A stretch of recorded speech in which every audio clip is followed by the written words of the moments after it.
Bismillahirrahmanirrahim. Assalamualaikum warahmatullahi wabarakatuh dan selamat sejahtera kepada ibu bapa dan murid-murid yang terpilih untuk menjawab SSQS 2020. Buat pengetahuan semua, SSQS ini adalah Smart School Qualification Standard, iaitu untuk menilai tahap kompetensi ICT guru-guru dan murid-murid di sekolah. SSQS ini dijawab pada setiap tahun. Baik, untuk tahun ini 30 orang murid diperlukan untuk menjawab soal selidik berkenaan dengan kompetensi ICT masing-masing. Dan kompetensi ICT ini akan dinilai dan diberikan penarafan lah. Seperti berapa bintang sekolah itu dapat. Sekolah SKSU pada tahun lepas mendapat 4 bintang daripada 5. 4 daripada 5 bintang. Jadi harap kita dapat kekalkanlah bintang ini. Baiklah murid-murid, saya menyediakan video tutorial ini untuk memudahkan murid-murid menjawab supaya tiada kekeliruan. Jadi ibu bapa diminta untuk memantau murid-murid yang perlu menjawab soal selidik ini. Bukan ibu bapa ya, murid-murid yang perlu menjawab. 30 orang murid tersebut akan diberikan token. Token tersebut perlu dimasukkan dan murid perlu menjawab secara online. Baiklah, sebelum kita pergi kepada cara untuk menjawab online, saya terangkan dahulu berkenaan dengan soalan-soalan yang akan ditanya dalam SSQS ini supaya tiada kekeliruan. Okey, ini adalah manual soalan ataupun contoh soalan yang dibekalkan, dan soalan-soalan inilah yang akan ditanya dalam soalan online nanti. Okey, baik, saya pergi satu persatu supaya murid jelas. Okey, antara soalannya ialah seperti ini. Nyatakan keumuran ICT yang ada di rumah. Jika ada, klik ya. Jika tiada, klik tidak. Okay. Kemudian, kemudahan ICT yang anda ada, murid ada sendiri. Okay. Klik ya atau tidak. Okay. Seterusnya, untuk kemahiran asas ICT anda. Okay. Kebolehan kemahiran asas ICT anda. Okay. Murid-murid mengetahui tentang perkakasan komputer seperti monitor, papan kekunci dan tikus. Okey, klik ya. Kalau tidak, klik tidak. Okey, soalan kedua, tahu menggunakan Microsoft Word, Microsoft Excel, Microsoft PowerPoint, pernah guna di sekolah. Okey, cikgu-cikgu pernah tunjukkan cara nak gunakan. Kalau ya, klik ya. Kalau tidak, klik tidak. Okey, kemudian tahu menggunakan pelayan web untuk mengakses internet. Google Chrome, Internet Explorer, tahu guna, klik ya. Tidak tahu, klik tidak. Okey, murid-murid diminta untuk murid menjawab dengan jujur ya. Okey, seterusnya tahu menggunakan enjin carian. Yahoo, Google itu adalah enjin carian. Okey. Kemudian boleh mencari atau menggunakan bahan dari portal pendidikan. Portal pendidikan ini seperti KPM punya, contohnya seperti yang menyediakan bahan-bahan untuk belajar di internet, itu dipanggil portal pendidikan. Okay, murid dapatkan maklumat daripada portal tersebut. Itu maknanya murid telah menggunakan portal tersebut. Kalau ada, klik ya. Kalau tidak, klik tidak. Okay, boleh menggunakan perisian CD, My CD. Kalau di sekolah cikgu pernah menggunakan My CD seperti MBM, MBI, boleh klik ya atau tidak. Okay. Seterusnya, boleh menggunakan peralatan ICT untuk menghasilkan tugasan atau projek. Murid-murid boleh menghasilkan seperti slide PowerPoint untuk menerangkan projek murid-murid. Murid pernah boleh melakukan aktiviti ataupun kemahiran seperti itu, klik ya. Okay. Boleh menggunakan media sosial seperti Facebook, Twitter. Okay. Seterusnya, ICT lanjutan. Boleh membeberakan. Okay. Boleh menghasilkan bahan multimedia, video. Okay. Video pendek. Ataupun persembahan seperti slide pembentangan pun boleh dikira sebagai bahan multimedia. Boleh bekerjasama semasa menggunakan internet. Okay. Boleh menyelesaikan masalah kegagalan asas komputer. Sebagai contoh, komputer tersebut hang ataupun tersekat. Murid-murid dah menggunakan tersekat. So, murid tahu macam mana nak gunakannya. Kalau murid ketuk tu maksudnya murid tak tahulah cara untuk menggunakan untuk menyelesaikan masalah asas tu. Okey, boleh membina blog. Dia boleh membangunkan laman web. Laman web ni lebih advance daripada blog. Dan boleh menghasilkan inovasi mudah dengan menggunakan pengatur caraan game. Boleh hasilkan game ringkas, robot ke, animasi ke. Tahun 6 sepatutnya mereka dah tahu sebab mereka belajar. Tahun 5 pun sekiranya murid-murid tahu, klik ya atau tidak. Seterusnya, keselamatan ICT. Murid-murid boleh mengenal pasti dan mengetahui tentang keselamatan ICT. Sebagai contoh, keselamatan kata laluan, password. Murid-murid tahu macam mana nak jadikan atau hasilkan password yang selamat. Adakah ABCD itu sahaja atau ada cara lain. Penetapan privacy. Murid-murid tahu untuk tidak share, tidak berkongsi sesuatu yang personal kepada awam dalam internet. Sebagai contoh dalam media sosial. Adakah semua benda murid-murid boleh share atau murid-murid tahu untuk ada benda yang kita kena private kan. Okay, seperti kata laluan dan sebagainya ataupun apa-apa saja maklumat yang peribadi. Okay, murid-murid tahu, klik ya atau tidak. Kepentingan perimbasan semula fail. Kenapa pentingnya kena scan kalau murid-murid muat turun apa-apa file daripada internet, download, dia scan dulu. Murid tahu kenapa kena scan. Kalau tahu, klik ya. Tak tahu, klik tidak. Penipuan atas talian, online scam, hacking, penggodaman komputer. Tiba-tiba saja komputer tersebut tidak boleh digunakan, hitam, gelap, tiba-tiba semua maklumat hilang. Itu hacking. Kecurian identiti, bully cyber, ketagihan cyber, spam, email tidak diingini, pemancingan data, phishing dan pengintipan cyber. Okey, kalau murid tahu, klik ya, kalau tidak, klik tidak. Seterusnya, soalan seterusnya ialah berkenaan dengan Google Classroom ataupun personal dashboard. Okey, murid-murid dah biasa guna Google Classroom, boleh log in, boleh cipta tajuk, boleh masukkan teks, masukkan gambar, masukkan video, masukkan nota. Murid-murid tahu tentang semua ni, klik ya. Tidak tahu, klik tidak. Okay, seterusnya, kemahiran maklumat anda dalam penggunaan internet untuk menyelesaikan tugasan. Okey, pertama boleh melaksanakan tugasan yang diberikan. Okey. Kedua, mencari lokasi maklumat dan mengaksesnya. Tahu nak cari kat mana maklumat tersebut.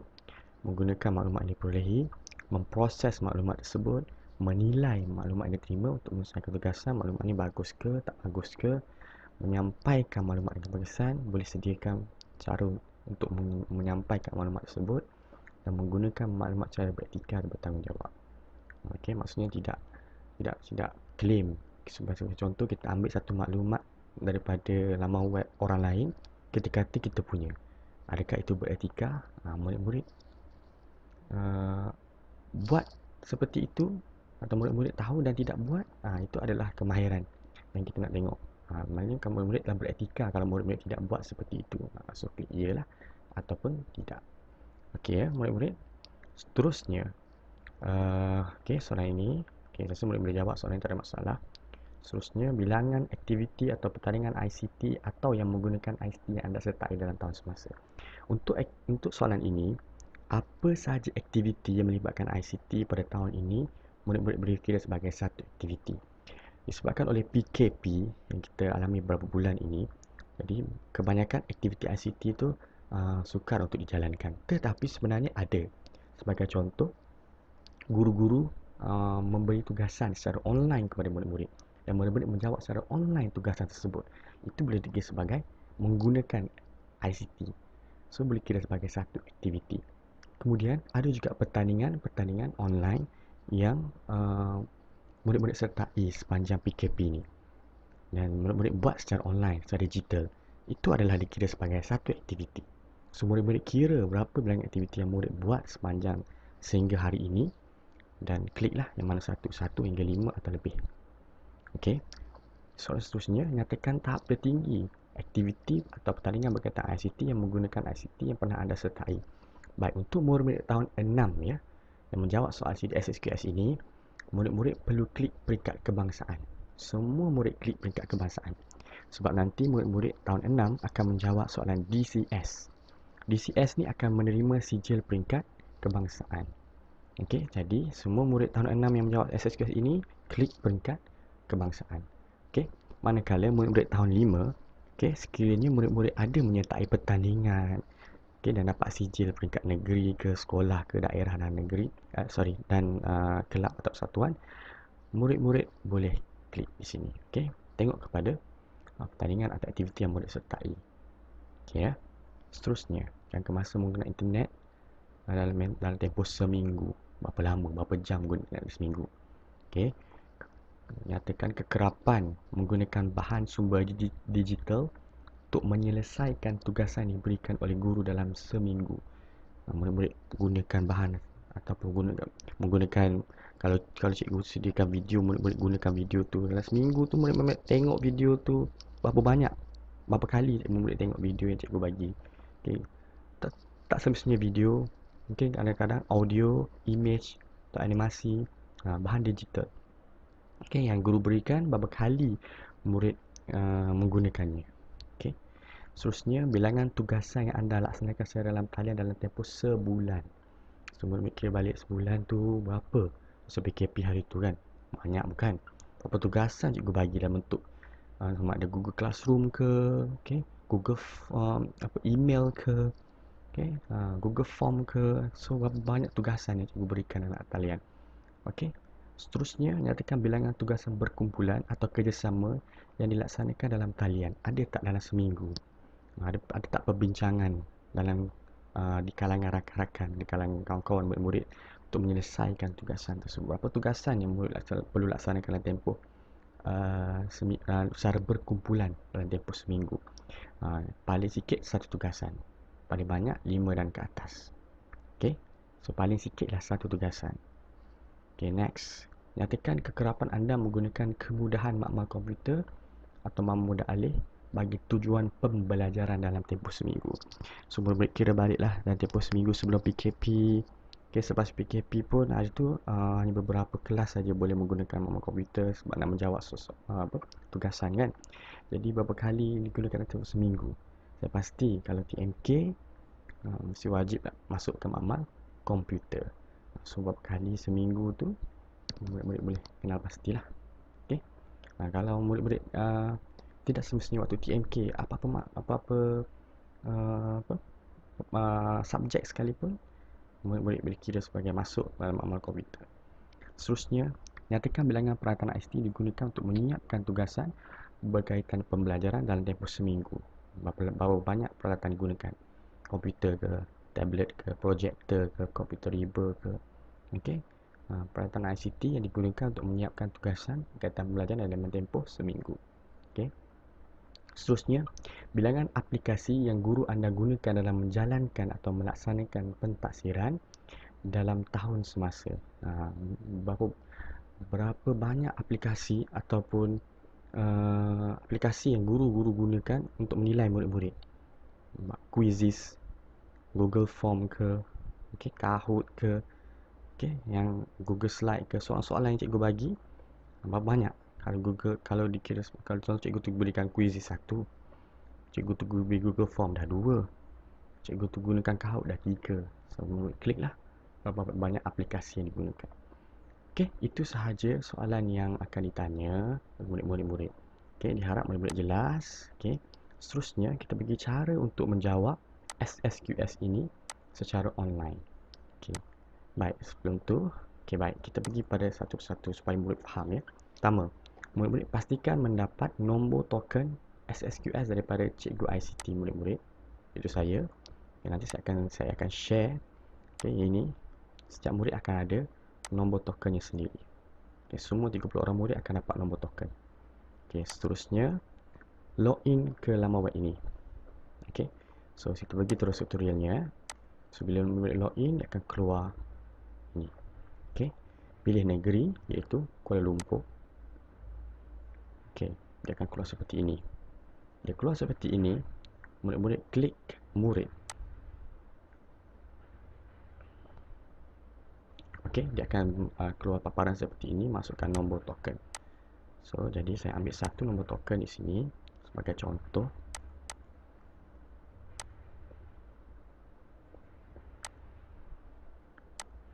Okay, masukkan nombor token betul-betul ya murid-murid, huruf besar. Kemudian klik sambung. Baik, dia akan keluar SSQS murid. Okay, So ini adalah penerangannya secara ni lah. Okey, seterusnya murid-murid klik seterusnya. Okey, dia dah keluar soalan-soalan yang ditanya tadi. Ini adalah bar perjalanan soalan murid-murid tersebut sehingga habislah. So murid-murid jawablah seterusnya. Saya tak galakkan murid-murid sambung semula. Memang betul, sekiranya murid ada masalah, boleh klik sambung semula, kemudian dia akan save kan di mana murid berhenti. Tapi seboleh-bolehnya murid-murid jawab teruslah semua soalan dan klik dan selesaikan dengan secepat mungkin. Okey. Dan apabila murid dah selesai menjawab, dia akan keluar, murid-murid perlu hantar, klik hantar, dia akan keluar seperti ini. Terima kasih, jawapan anda telah direkodkan. Okey. Baik. Ini yang penting. Murid-murid perlu klik sila cetak jawapan anda. Selepas klik sila cetak jawapan anda, dia akan keluar seperti ini. Jadi, murid-murid perlulah mengklikkan PDF export ini. Okey. Bila klik PDF export ini, dia akan downloadkan soalan yang murid-murid telah jawab tadi ke dalam device atau peranti murid-murid. Okey, saya lebih galakkan murid-murid menggunakan komputer lah untuk memudahkan. Okey, so bila klik sini, dia akan download ke dalam komputer murid-murid. Okey. Okey, seperti ini. Okey, so murid-murid renamekan dia.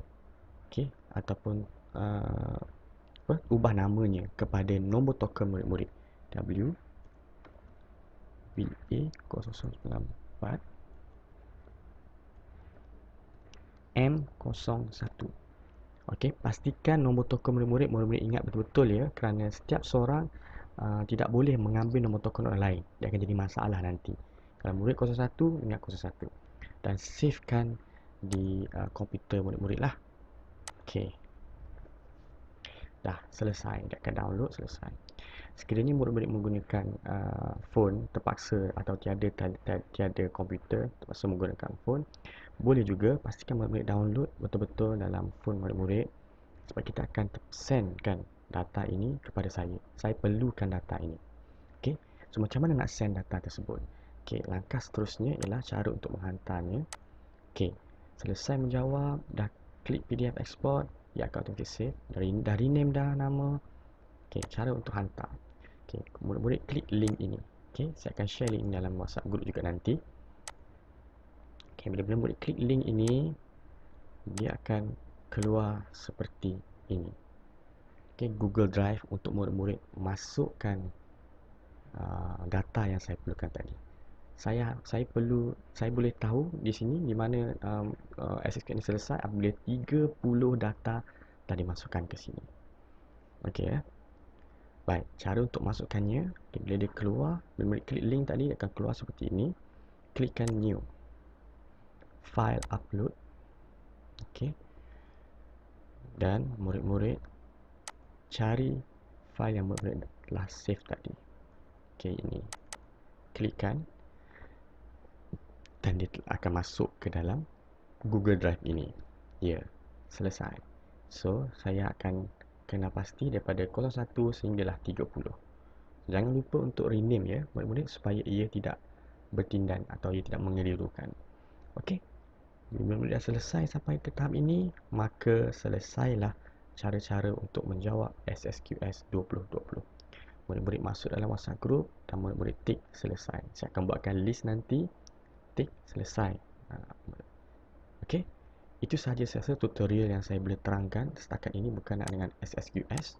Sekiranya murid-murid ada lagi kekeliruan atau kurang faham, bolehlah bertanya dalam grup SSQS WhatsApp group. Okey. Itu sahaja. Sekian. Terima kasih.